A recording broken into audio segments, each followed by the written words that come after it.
Okay, so let's talk about call.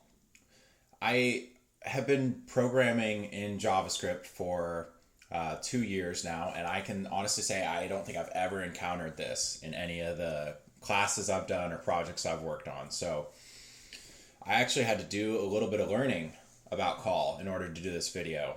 But call is actually pretty cool, and what it is it's a method available on all functions that allows us to call a function as if it were a method by providing it an object to bind this to. So I realize, as all textbook definitions are, that is extremely confusing and not very helpful. So in order to really get a better understanding of what call is and how it works, let's go ahead and start with an example. So I've created two objects here, and these two objects represent two menu items at a pizza place.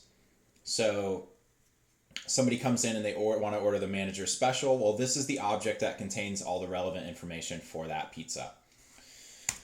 Okay, so we'll come down here, and what we're going to do is we're going to declare a function that is the message that gets printed to the cook so that the cook knows what to make when a pizza gets ordered in the front of the house. So let's go ahead and declare the function order up. And order up doesn't need anything passed into it. What it's going to do is it's going to return a string that gets printed to the console in the back. And this is going to say new order, this dot size, inch, this dot type, pizza, on this dot dough. And so this will give all of the information that the cook in the back needs to make this pizza. So let's go ahead and let's see. Yeah, let's go ahead and call order up, and let's see what happens.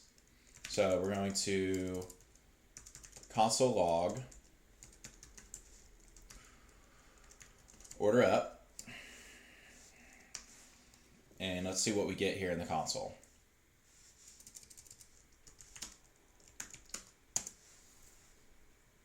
New order. Undefined inch, undefined pizza on undefined. How helpful is that?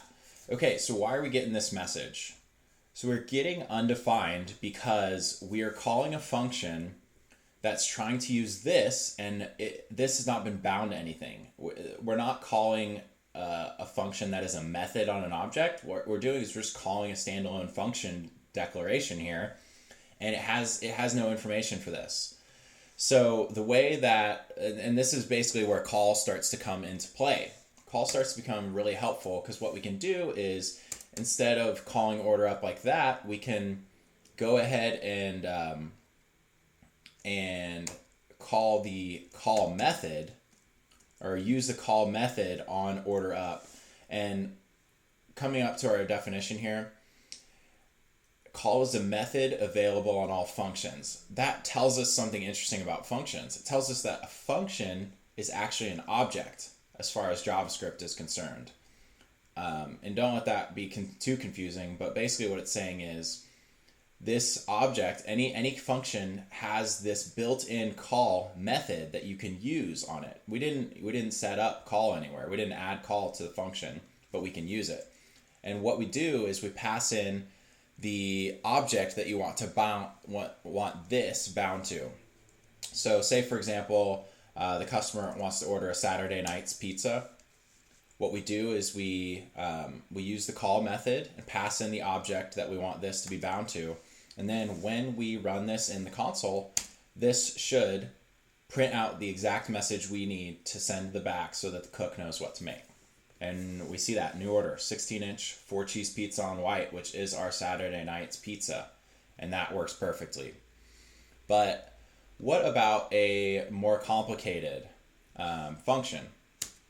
It kind of gets confusing because, well, it kind of looked like an argument we were passing in as an object. And it's true, it was. But what happens if a function that we're going to use actually needs is declared with a parameter? So let's see. Let's say function, let's come up with a a function that somebody, let's say it's a message that gets printed to the customer, giving them their price and thanking them for their business. So we have a function declaration here, price for customer, and we're passing the name.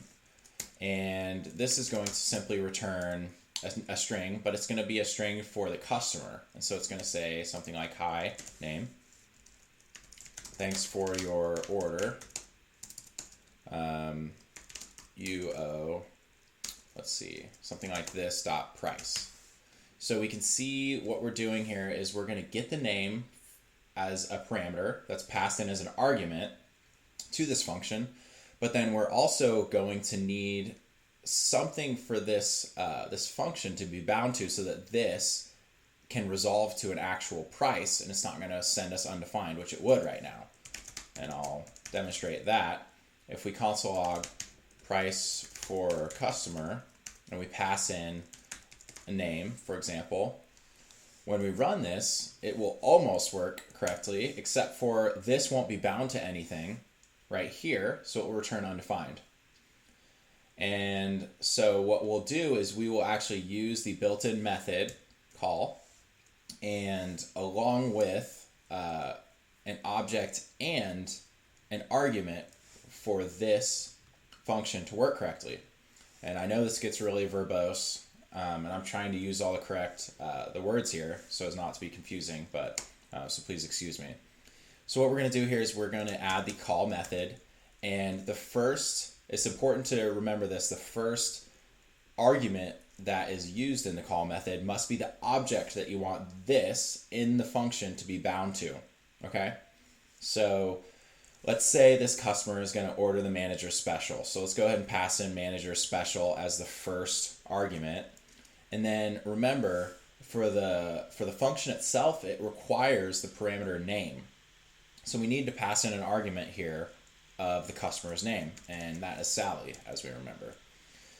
So now what we've done is we've used the built-in method on all functions to bind this and to pass in the parameter name as an argument here, Sally. So when we run this, this should give us the behavior we're hoping for. Hi, Sally, thanks for your order. You owe 14. I should probably have like an actual $sign here. That would be a little better. There we go. Hi, Sally, thanks for your order. You owe $14. So there it is. That is call. And call is actually pretty cool. It's one of many methods built into functions, built in on the function object. And it's super useful. And just as a final thing here, you could have, many, name, age. I don't know, that'd be a weird thing to get for for a customer. But if you did require to, if the functional expression, the function declaration did have two parameters, all you would do is add however many number of parameters to the end here. So maybe Sally's 25. Just remember what's important is that this first argument to the call method must be the object you want the function to be bound to. Assuming you do that, hi Sally, you are age. Again, a really weird example, but I'm rolling with it at this point. We call this, and this should work as we expect. Hi Sally, you are 25. Thanks for your order. You owe $14. That is the call method built into functions right there.